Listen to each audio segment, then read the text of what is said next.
د افغانستان خلک د اګست په 19مه د خپل هیواد د خپلواکۍ د بیرته ګټلو سلمه کالیزه لمانځي.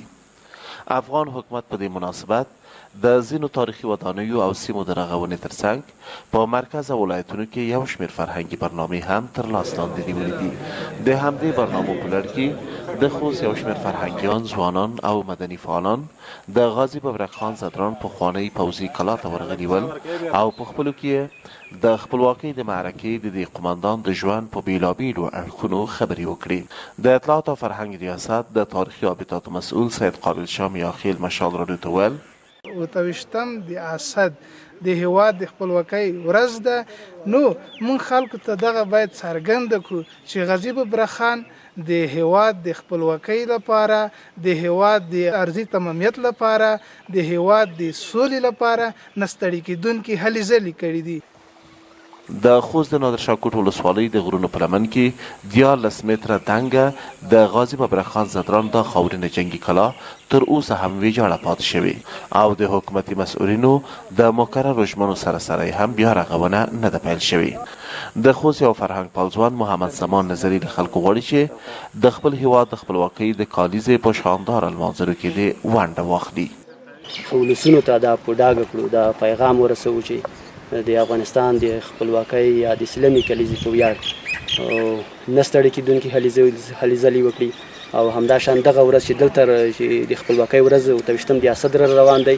او فرهنګي پروګرامونه ونیسي.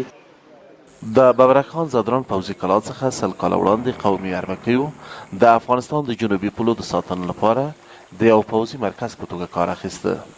سره له دې چې هغه وخت وسله ډېره کمه پیدا کېده، خو په دې کلا کې د وسلو یو لوی زیرمتون ځای پر ځای شوی و چې د اربکیانو لپاره پکې 1700 ټوپک موجود و. د غازي ببرک خان یو لمسی قاضي احمد ببرکزی وایي د نیکه خاکساري ولس او خاورې سره صادقانه مینه یې د دې لامل شوې وه چې په خلکو کې باور پیدا کړي. د مجلس د ناستای د خلکو سره او د هغه خلکو ناستای د غازي ببرک خان سره دا و چې په غازي ببرک خان په وجود کې سلیدلی و، سوارتیا لیدلی و، خاکساري لیدلی و، میلمه پالنه لیدلی و، د خاورې د وطن مینه محبت او درد لیدلی و. همغه و چې په مکمل ډول باندې سپین ږیری، مولا، ځوان، کشر ټولو ملې بسته کړې او یو په ګډ تفاهم باندې د غازي ببرک خان د لښکرو تر شا ودرېدل. د خوست فرهنګیان چې د غازي ببرک خان ځدران پوځي کلا ته چې اوس یوازې کنډواله پاتې ده ورغلي، په دې خواشیني وښوده چې د افغانستان د خپلواکۍ د سلمې کلیزې په مناسبت هم دا کلا ونه رغېده او اوس هم ویجاړ حالت کې پاتې شوې ده. دوی هیله وکړه چې دا کلا په خپله پخوانۍ نقشه ورغول شي او تر دې وروسته نوی نسل د تاریخي او شفاهي روایت په خوا کې د لیدلو لپاره دا ډول لرغونو ځایونو ته هم ورشي.